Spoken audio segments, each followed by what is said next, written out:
whenever I read a script, I just think, do I have a secret about it? And if I don't, I will suggest somebody else for it, or often, I think most actors do. You think somebody else would, play this much better. But Emerald, I think when we were talking about it, I think I even said, maybe there are other people who you could get. And she said, no. She said, there is nobody else I can get.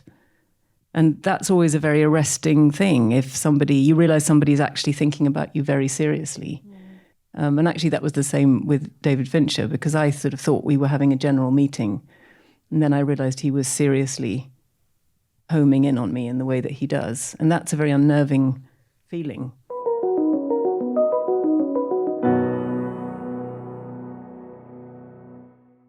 Okay, first of all, I know you're all just in it for the craft, but how was it getting the nomination? Well, it was very exciting. I was in the middle of, as I usually am, a completely sort of different headspace, which was sort of bit of chaotic hunting for a lint roller, and then somebody said, "What would you feel about a little Golden Globe nomination? Would that make the loss of the lint roller easier?" And did it? And it did. It really did. Yeah, it was. and then we were all texting each other because.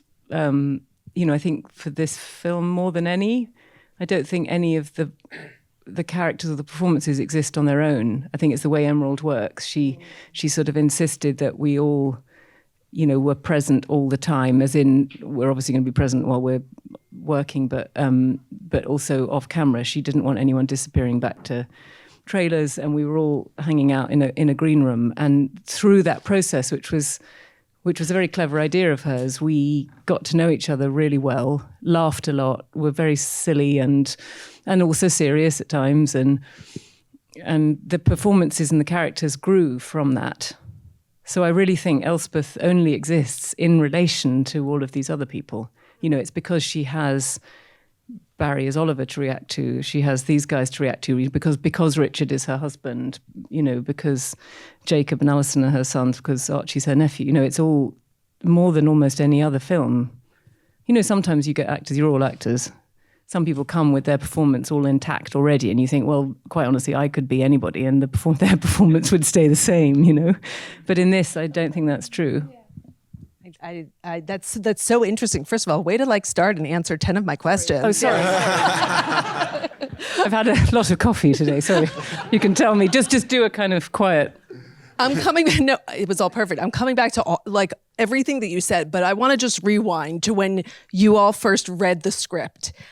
Was there a specific scene or moment or line of dialogue that was the thing for you that clinched it? You thought, I need to get this role. For me, the karaoke scene felt really exciting because a lot of the really pinnacle scenes, I think, for Farley didn't actually exist in the initial script. Which is kind of the genius of Emerald. She's constantly writing as you continue the process. You have this read through, and then you have a little bit of rehearsal time where you just are speaking about the scenes, and she's observing and kind of seeing what dynamics are growing from all of those things. And then a lot of those really fun scenes, that Midsummer Night's Dream scene with him and Oliver, that came maybe a week before we did it. The bedroom scene with Farley and Oliver came maybe 2 days before we did it. And so that scene, the karaoke scene, was that will be fun to get my teeth into. It's amazing about Emerald because that scene, the one where he sort of does a kind of night hand job in the night for Barry. That's probably because she was watching, the dynamics build up on set. And then, when she dropped that speech in for you, which that sort of hand job in a hay bale, golden big boy somewhere. I was like, how can you write like that? How do you just drop that in as your sort of sides for the day? It was, and I remember actually the moment that the hand job scene, I think, was born. It was during rehearsal, and we were on this tiny couch doing the karaoke scene, just rehearsing it. And I think really just because of space, we were really intimate doing the scene. We were almost nose to nose. And it made something about that fuck, marry, kill, talking about the dead kings. Something about that scene, there was something really sexual and that didn't exist necessarily on the page, that all of a sudden this weird intimacy grew from Oliver and Farley, that Emerald then kind of pulled out of the scene and we all looked at each other and just went, oh. I didn't think that was that scene actually, but okay. And then in came all these other scenes that everyone kind of were born from that moment. Alison, I imagine for you was the bathtub scene, which is one of my favorite. I mean, there are so many incredible moments, and that is certainly one of them. What was it about that scene? That was actually my audition scene. So that, So I was like, let's go. But I remember when I first read it, I was like, I just thought that was one of the best pieces of writing I've ever read. And I think when something is that well written, you kind of, there's almost a feeling if you don't want to get in the way of it. And I think, I found when I was reading the script, like I had such a visceral reaction to when I was reading it for the first time. And I kind of wanted to, I think when I read it the first time as well, I didn't know what part I was even auditioning for. Like I wasn't sure if it was one of the girls in college and I wanted to play every part. Like I wanted to play Oliver and I wanted to play. And I feel like as I was reading it, you're kind of, I was trying to work out what are his motivations or, what is ultimately as you go on, what does Oliver want? And I think in that bath scene, Venetia kind of becomes in line with the audience and you're finally starting to see like, oh, this is what it's about. It's you will not stop at anything. You will keep going until you have consumed all of us. And it will still never be enough because, desire is, full desire is kind of unattainable. And I think it's a really special moment for her because I do think she has kind of a quieter voice within her family dynamic. And I think this is where you really see her kind of step into her observational quality of seeing someone for who they really are. And they have a quite ambiguous kind of strange relationship anyway. And so there's something quite, I don't know, I guess this is a thing with Oliver for a lot of people, but there's this kind of sexual nature to all of his relationships with people. And I think that's also tapping into kind of power and, who initially has the power and then who takes it. And so, but yeah, it's an incredible piece of writing. So it was amazing to do. I want to say, because Alison never says that, I've already embarrassed you with it once, but the shooting of that was a reshoot day and Alison already did that scene and like really it's such an intense scene to do and they had a whole day and then there was something wrong when we shot on film with the camera and Alison was told, we've got to do it again. And I remember thinking, you are kidding me. And Alison, I really learned a lesson from you because Alison was like, oh, it'll be fun to give it another go. And it was such a brilliant like way of looking at it, of being like, oh, but I get to do it again and that's great. And you really kind of changed my perspective of that. And then she gave such an incredible performance again the second time. Like so round of applause for that. Yeah. Is that kind of normally though your worst nightmare as actors when you feel like you deliver this amazing performance, then they're like, oh, there was an eyelash on the screen, or something? Oh, it's the worst. It's the worst. Well, I think that's always the fear that you'll never be able to find it again or repeat it, or something comes through the build-up, and then, or maybe it feels great on the wide, and then suddenly, by the time your close-up comes, it's evaporated, and it's a desperate, desolate feeling. It's the most frightening. I think it's the worst. I think sometimes as well, I find if I have a scene which I feel like is an important scene, which I try to stop doing because in a way every scene should be important, but it's impossible not to do. It's impossible not to do it. And I think actually in a way what I found was like the stakes of what I felt like that scene needed to be kind of fell away a little bit the second time I had to do it because I was like, well, I've done it now. So actually, maybe that's what I was telling myself. I probably was terrified actually to do it again. But yeah, there's something in like you can put a lot of pressure on something, and actually sometimes I find when you come back to it, it's like, well, we've gotten over Sometimes that, you've changed your own chemistry, in the playing of it truthfully the first time, the that something has changed in your body chemistry, and your body has believed or has come to believe that you've been through that. So then when you come to repeat it on a separate day, you trigger whatever it was you felt. Because I in a much smaller way than Alison, in ADR, they said, we need to get Elspeth scream when she discovers Felix's body in the maze. And that was a moment for me. I know it's far smaller, smaller than what I was doing, but it was still, my heart just sank. And I thought, oh my gosh, how am I, and I knew on the day, because that was another thing, I was talking to someone about it today. Emerald never wanted to show, she knew that you would never see, she said, we would never see a mother's grief. We won't see that, we can't see that. But in order to play everything after it, we shot it. We didn't shoot it, I did it.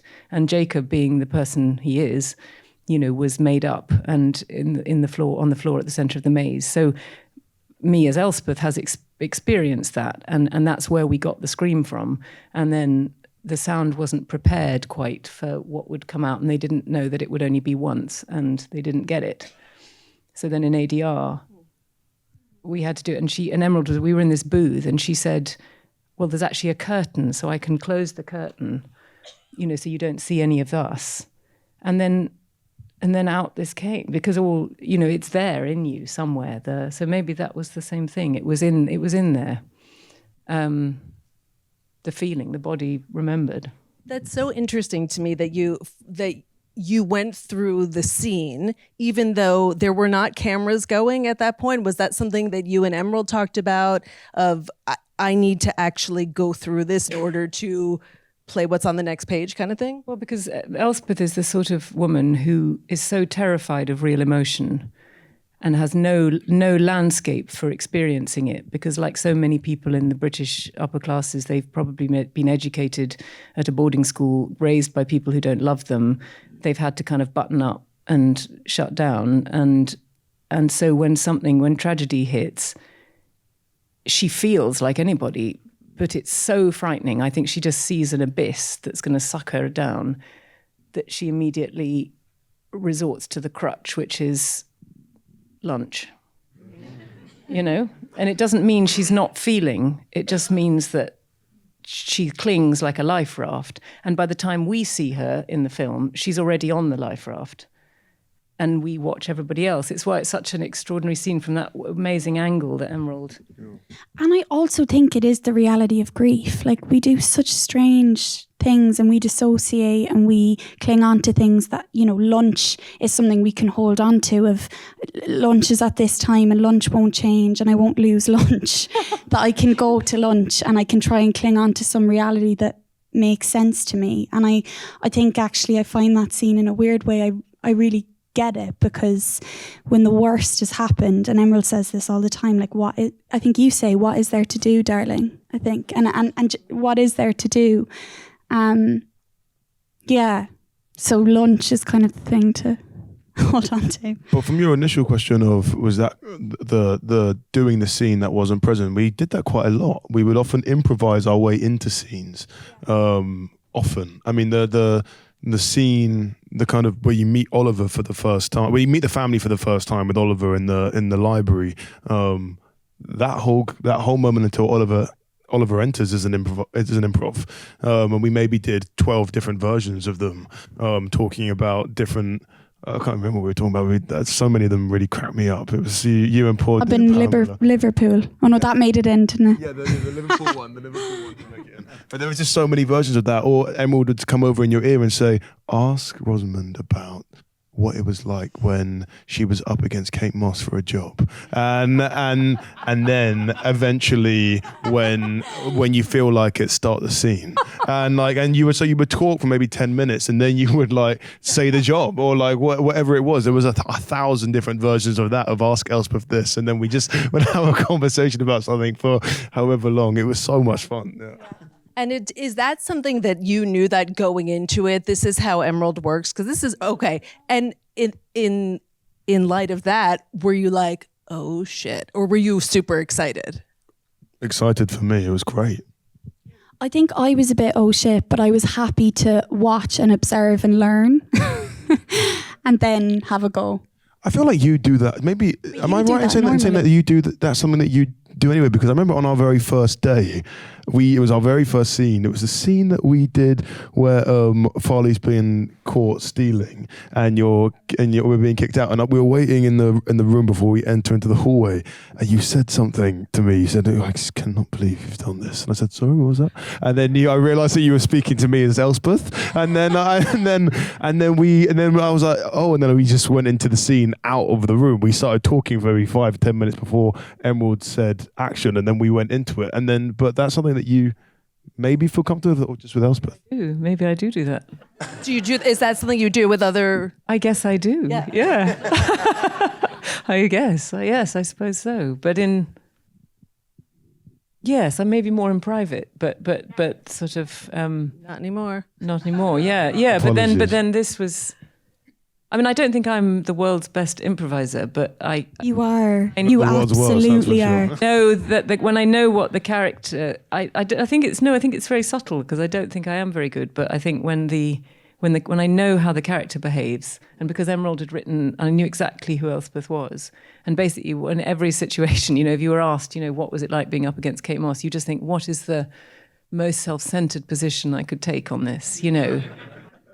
How could she somehow look sympathetic towards Kate Moss and definitely big herself up in the process and make it look like, she really should have been where Kate Moss was at every turn. So it was quite fun. I understand Emerald wanted you for the role of Elspeth. Was there something in your early conversations that said like, oh my God, I want to do this role? Whenever I read a script, I just think, do I have a secret about it?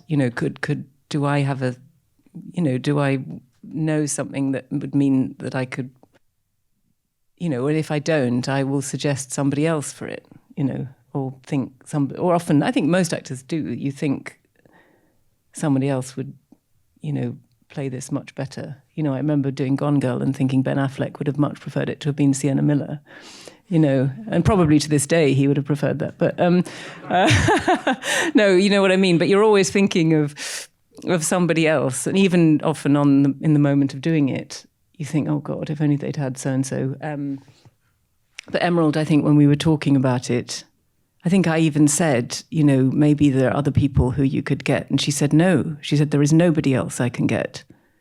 And that's always a very arresting thing if you realize somebody's actually thinking about you very seriously.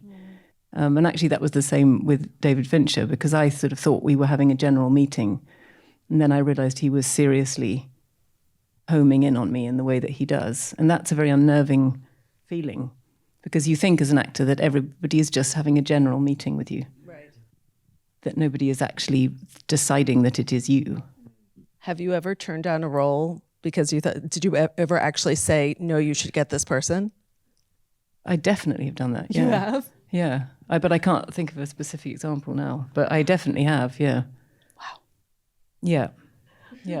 I'm curious that, Archie, you were saying that there was this script, and then you do your run through, and you run through scenes, and then Emerald writes these new scenes. Was there something in any of your initial reads or performances of the character that then informed who they became in the subsequent draft? I think yes. When I auditioned, as Alison said, we didn't have the script for a long time. We up until like our second or third round of auditions, and we were just auditioning with blank monologues, the Harold Pinter monologues, some monologues that Emerald had written, and one of the ones that she'd written, and I had to anyway do them in multiple accents. One in a regional UK, RP, American, and just kind of I had to do it in all these different things. One of them was a phone call with this guy on the phone talking about a hookup, and he was like, this guy was this and he was this, and I hated it, and then he came and blah blah blah, and he was talking and he goes, okay mom, love you, bye, and he was like on the phone to his mom, and I remember it was my first audition out of COVID, and I really wanted, I don't know why, I decided I was trying to like make a character for these different monologues, and I decided this guy was like so scattered, and I wanted him to be doing loads of things at the time. So I was quite nervous because my first audition, I was trying to I was trying to make him eat at the same time, but my mouth was so dry, I kept choking. And so I kept on being like, I'm sorry, we have to start this again. I didn't eat the chip properly or whatever.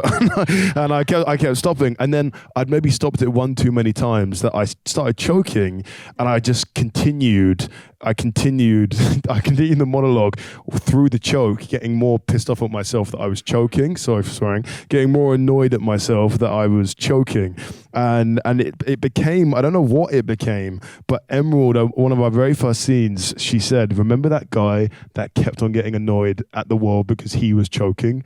That's Farley. I saw that in your audition and I thought, that is him. Whatever you created there, we have to hone in on that. And I thought, all right, I don't know what I did. It was an accident, but I guess I'll try and find that again. Yeah, she just picks up on these really like these small details of things that you find, and she kind of crafts it into something else. But I always remember that. Were you like silently being like, please don't make him American, please don't make him American for the accent? I felt I had done a TV show. His accent is quite specific, but I'd played Americans in things before, so I felt pretty confident about that. But his accent, he grew up in New York, but he has been to school in the UK for so many years, and there was this kind of wanting it to like sit at the back of his throat thing that we really wanted, and this kind of weird casual laziness thing. It was quite fun to find Farley's voice. Yeah. His accents by people in this film are Alison's accent is incredible. Like Jacob's is, and I don't think Jacob is getting enough credit for the astonishing specific performance that he gives. I mean, it is so hard to get that particular brand of English.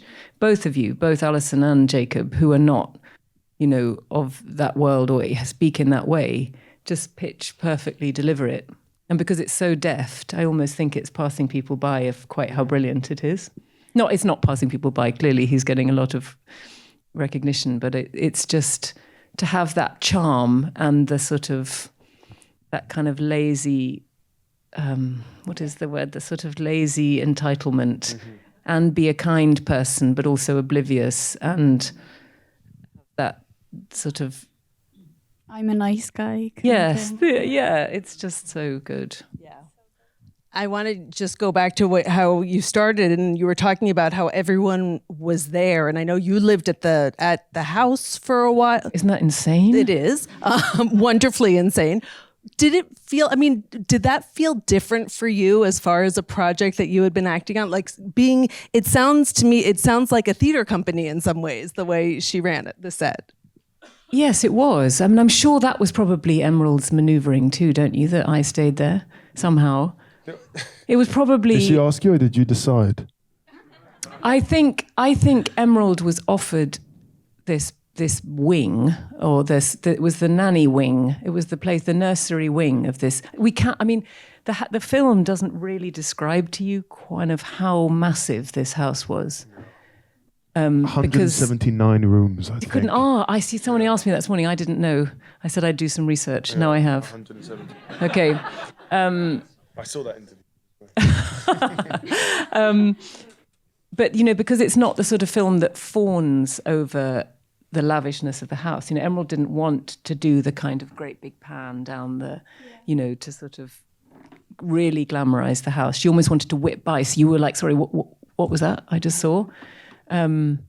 It's an astonishing house, and most people with a house that size in the UK would have had to have opened it up to the public for money. And this family, it's still privately owned, and nobody gets inside apart from us. And that was just amazing. So I was staying in what would be in the nursery with all these weird old toys from, dating back to when the owner of the house had his first round of children, which might have been in the 80s maybe. And Emerald had been offered it and probably thought she would go mad if she stayed there. So she thought, well, it'd be all right if Rosamund went mad, because she has to go a little bit mad anyway. And I'm sure she might have thought that, in her, not in a malevolent way at all, but in the way that a really great director just plants seeds, And I think I did go a bit mad. But it was interesting how kind of life would mimic the film, like the the wife that lived at the house, sometimes was kind of like reminiscent of Elspeth every now and then, just in the slinking around the house and in a caftan. In a caftan, and then there was something very pictures of her on the walls in her modelling days. Yeah. I mean, they were so lovely, this family, and so gracious for having us. But there was a real kind of mirroring that I think almost she said a line to me that was almost verbatim a line that Elspeth says, but I can't remember what it was now. But on the first night I was there, the family invited me to the village pub, and I thought, well, I must go because, this is fantastic research. And then we went to the pub, and it was a sort of very close-knit village where everybody, although there's this massive discrepancy in the size of people's homes, there's somebody in an enormous house and everybody else in probably houses owned by the person with the enormous house. Anyway, we got back to the house and I was ready to go to bed, but no, the party was only just starting, I realised. And so the great hall where we were filming became this sort of scene of this sort of carrying on after the pub. And of course, it was all populated with our film lights and everything, and they couldn't operate any of their real lights or their music system. So I'm quite deft with electric. So I went on scrabbling around the floor and reconnected their gramophone. And then, we ended up sort of dancing till 4 a.m, and they thought they had the greatest new house guest ever because I really looked like I was, really up for a party. And so the next night I got a text saying, drinks in the Great Hall and I had to say, no, sorry, that was a one-off. That was, I'm here to work now. I might look fun, but really I'm not fun at all. I'm a very serious, not fun, early to bed, early to rise sort of person who I remember you coming into drank. makeup the next day saying, I think I made a huge mistake. I done. I did. Well, I would say whatever it took to get that extraordinary performance, and congratulations again on your Golden Globe. I have so many questions. I wish I could talk to you all for an hour. We're excited to see each other too. So we've just rabbited on. No, not at all. It's the three of you really just give such incredible performances. I love this. Congratulations on the film. Thank you all so much for coming.